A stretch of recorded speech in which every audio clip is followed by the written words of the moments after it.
Alright, what is up everybody? Back today with another video on the channel, and today we've got another kind of a first impressions slash unboxing. So obviously we've got another Pena knife here, which I'm super pumped about. This is my second Pena knife, my first being the Apache here. This is a GP Knives exclusive with the blue hardware and backspacer and black micarta. Really cool little knife. So yeah, this is a Pena I've had my eyes on, and I couldn't find one in stock, and then I came across this version, which is upgraded over the one I was looking at. So I went ahead and picked it up, and I got this one from Crane's Cutlery, kind of a specialty shop for high-end Chinese-produced knives, like Riot, Reich, things like that. And they've got all sorts of Pena knives available, and they also do a lot of exclusives with Pena. So, boom, the mula, however you want to say it, damasteel, red, dark matter, fat carbon. Let's get right into it. I'm excited. It's a really cool knife. Alright, so you got your standard X-Series packaging, and if you guys don't know, Enrique Pena started out as a custom knife maker. He made some really cool customs, and his X-Series line is the production version, which is produced by Riot Knives out of China, and Riot makes really nice stuff. This is my fourth Riot produced knife now. I've got my Scapegoat, the Sharp by Design Mini Tempest right here, and then obviously my other Pena knife here. And I gotta say, every one of them is absolutely fantastic. Really good quality. So you get your very large and thick microfiber. I might actually open this one up this time. Oh, pause it one more time. And then Crane's Cutlery also sent me this microfiber, which I've got. It's actually not really a microfiber. This side's like rubberized, kind of like this mat. And the back's kind of like a microfiber. Already got oil on it, of course. Man, that oil stains everything. But yeah, first time ordering from these guys. I'd seen some good things, and they happen to have these exclusives in stock. So let's just check it out. Nice and simple packaging like I like. Oh, man. Look at that. So this is just how it came. No extra paperwork. It was sealed in a plastic baggie. Obviously I had to take it out and play with it, but yeah, that's all you get with the packaging. Right up my alley, because as you guys know, I do knife reviews, not box reviews. Oh man, so let's get right into this. Excuse the filthy hands, you know, I do man stuff.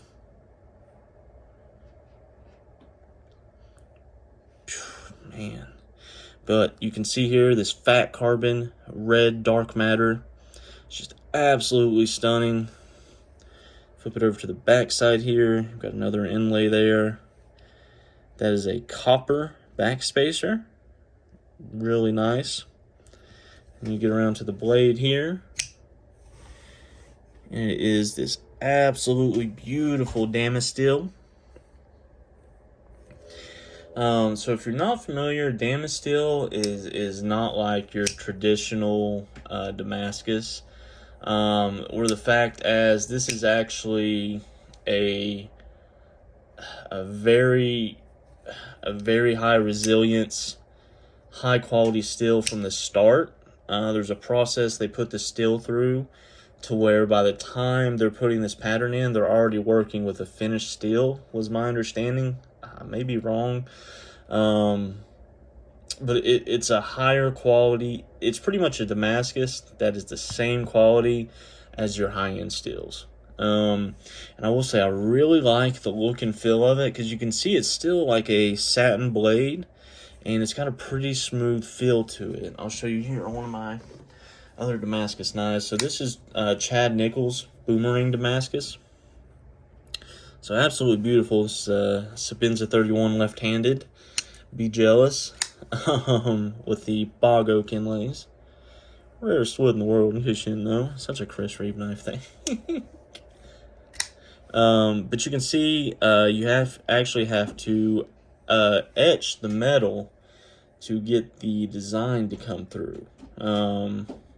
So, and it's, I don't know, it's smooth, but to me it always looks a little hazy. That's something I kind of don't like about Damascus. But with this damasteel, in my opinion, kind of solves that problem. Again, and I really like the look. I'm not sure if they have to etch this. I need to look that up. But anyways, action on this thing right out of the box. I've only flipped this thing a couple times. I did put a little bit of oil in it just because it is a bearing knife, and I found that a couple drops of oil in the bearings when you first get it seems to help a little bit. Normally what I like to do with my knives is I'll break it in just how it came, flip it, play with it, and then I'll completely disassemble it, clean it, and then lube it up with either my fluorinated grease or like some KPL or something. So that's generally my process.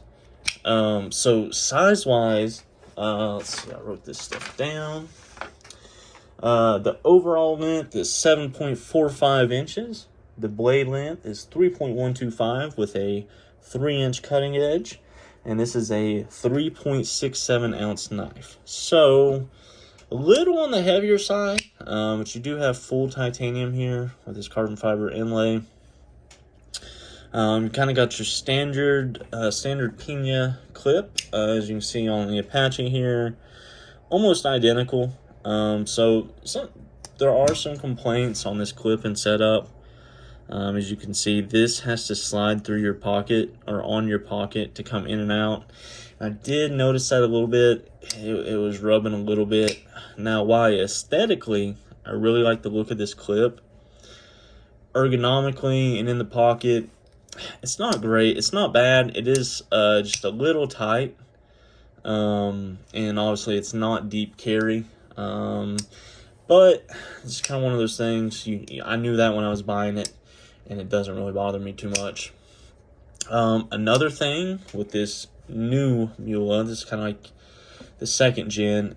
This is a front flipper as well. So you can see the added material there, and you can get a hold of it and front flip it pretty well, to be honest with you. D10 is really solid on this one. I saw some people complain about the D10. They said it was a pretty strong D10. And that is, when you have a dual deployment knife like this, that was my fault. That wasn't the knife's fault. Not a great front flipper. This was my first front flipper, and this is really easy. It's kind of different. When you got a D10 with a dual deployer like this, on your thumb studs, you can put a lot of pressure with your thumb in this motion to pop this knife open. When you're front flipping, you can't exert near as much force. So it's got to be a D10 that is kind of in the perfect medium between those. And on my particular knife here, D10 is absolutely fantastic. No issues there. I can, flip it by either thumb stud or front flip it with really no issues, besides my own mental issues that stop me from being able to do it every time. But it is not the knife. Let's get a good look at this damasteel here. What an absolutely beautiful pattern. You can see the Pena X series, and that is all that is on this blade. I think, is this, no, okay, I'm trying to see what exactly the specs on the damasteel are, but I don't have that. I just had the original M390. So yeah, overall feel of this knife in hand, absolutely fantastic. The fit and finish are super solid, absolutely no play anywhere. The copper backspacer, I like the look of the backspacer, and I'm a backspacer guy.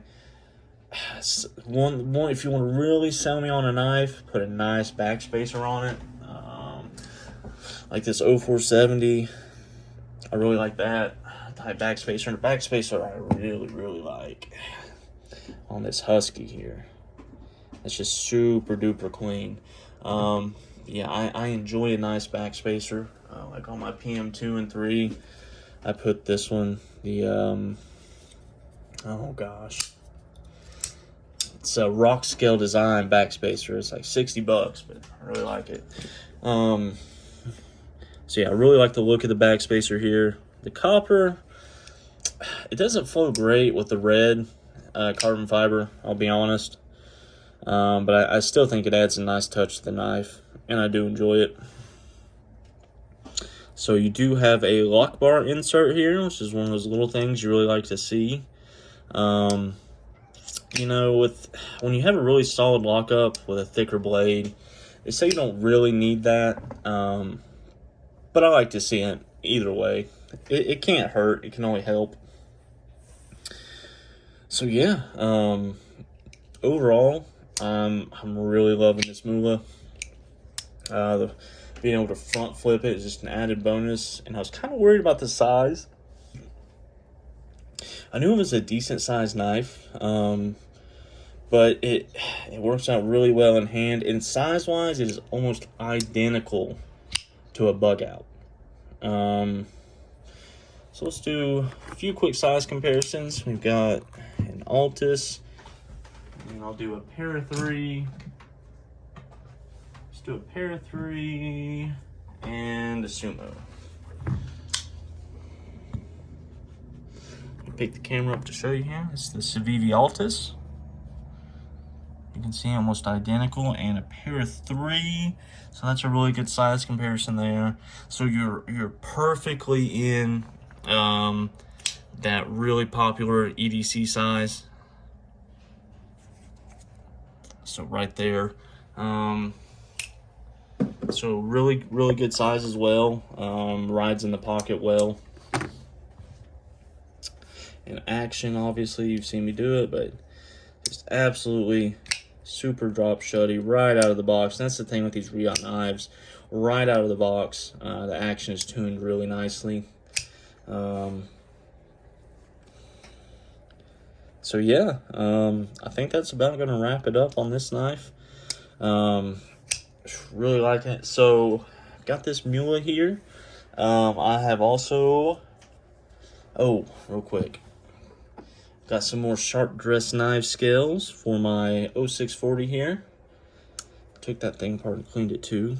And sharp dress knives, they just do a fantastic job over there. Absolutely love their scales. I've got them there, and I've also got them. I've got the same marbled carbon fiber ones on my GB2. So, yeah, if you guys are looking for some scales, check out Sharp Dress Knives. They use fat carbon materials on some of their stuff too. So really nice there. So yeah, I've got this mula in. I've got a Spyderco stovepipe on the way as well. So stay tuned for that review. Really cool knife. Kind of people are just saying, you know, it's a lot of money, and you're in Sabenza territory at $420 for the stovepipe. So I'm interested to see how that turns out. One last thing, I just want you guys to appreciate how drop shutty this Medford is now that it's broken in. It's absolutely ridiculous. You can thumb flick this thing. You can thumb flick this thing. There it is. But just look at that. Oh man, absolutely beautiful. So just had to show that because the action was iffy when I first got it. Bad lock stick. So if you get a Medford knife and you got bad lock stick and the action ain't great, just flip that thing, man, and do not send it back, because the people at Medford are laughing at you because you missed out on a good knife. You just had to break it in. So that's gonna be it, guys, on my Pena mula, yellow, however you want to say it.